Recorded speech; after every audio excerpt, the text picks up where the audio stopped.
د زابل اطلاعات او فرهنګ ریاست له لوري د امیر المؤمنین حفظه الله د حکم پر بنسټ د مشاعرو لپاره توشیح شوي قانون د وضاحت په موخه د زابل شاعران، لیکوالان او فرهنګي فعالان د یو علمي او روزنیز سیمینار په پار راټول کړي وو.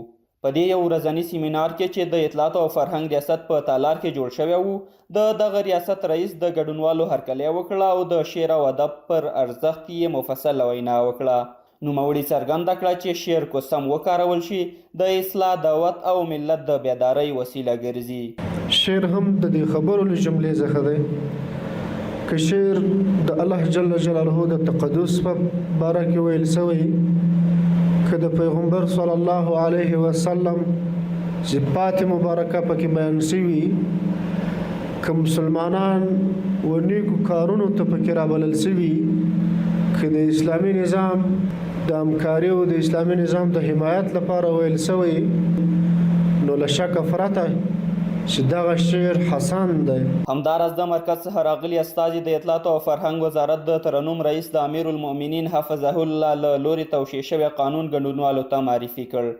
نوموړي وویل یاده کړنلاره یوه مقدمه، 2 بابه، 3 فصلونه او 14 مادې لري چې په عملي کېدو به یې هغه اشعار چې د ټولنې د اخلاقي سلامتۍ، دین، کلتور او ملي ارزښتونو سره ټکر لري مخه ونیول شي.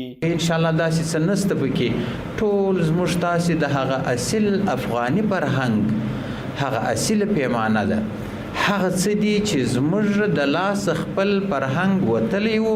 الحمدلله د دغه فرمان په عملي کولو سره به موږ بیرته هغه خپل افغاني فرهنګ او دود او کلتور بیرته لاسته راوړو. همداراز د علماو شورا استازي هم د شعر په دیني اړخ څرګندونې وکړې.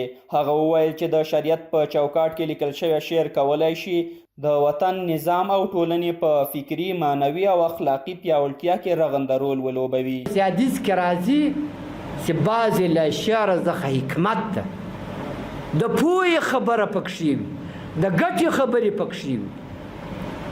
اسلام کې شعر و شاعري ډېر غټ رول لري، لکه حسن بن ثابت رضی الله عنه به شعرونه جوړول. د یادونې وړ ده چې ګډونوالو د سیمینار له مطالبو خوښي وښوده.